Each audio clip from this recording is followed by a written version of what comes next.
Channels like MTV and VH1, there was another form of entertainment that told stories using music and visuals. It was, and is, called opera.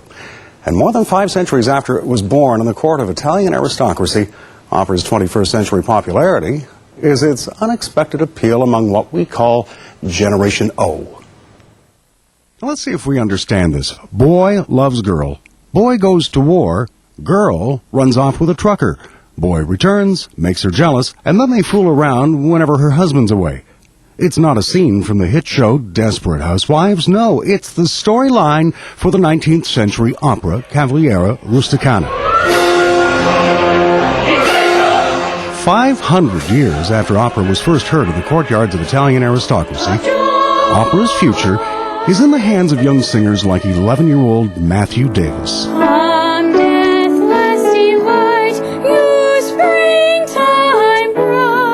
It's fun for me. It's been a good experience. Undeniably talented, Matthew, however, is not unusual.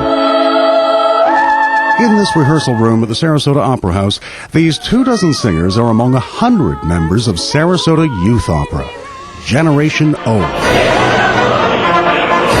Rehearsals 3 times a week prepare youth opera kids 8 to 18 for main stage roles alongside adult professionals.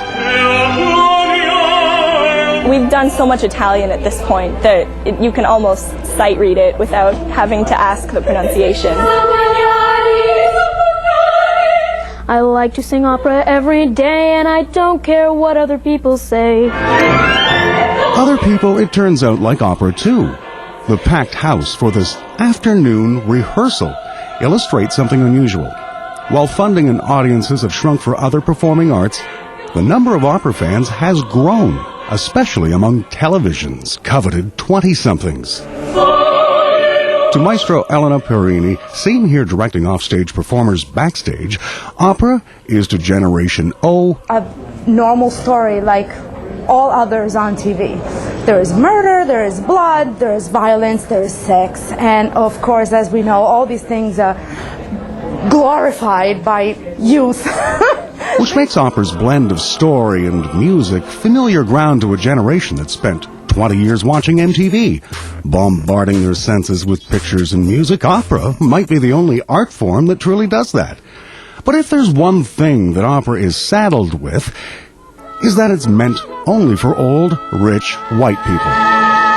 Sarasota Opera and other opera companies are working hard to change that perception. Youth opera auditions 2 times a year are really for deciding which of 4 choruses the kids will sing in. No one is turned away. As well, the opera partners with the city's Parks and Recreation Department to bus in students from every school to expose them to opera. Yeah, it was really fun. The second one was really fun. Sarasota Opera Education Director Carl Hesser. Even before Broadway, this is opera has been one where it has really made no difference if the Spanish grandee is black or white or Chinese. It really doesn't matter. What matters is the actor and their ability to create the character for us. And the voice. It's always about the voice. Ah, the voice. Long before Tony Soprano, these were the Sopranos. The singers that will not only be opera's future performers, but its future audience.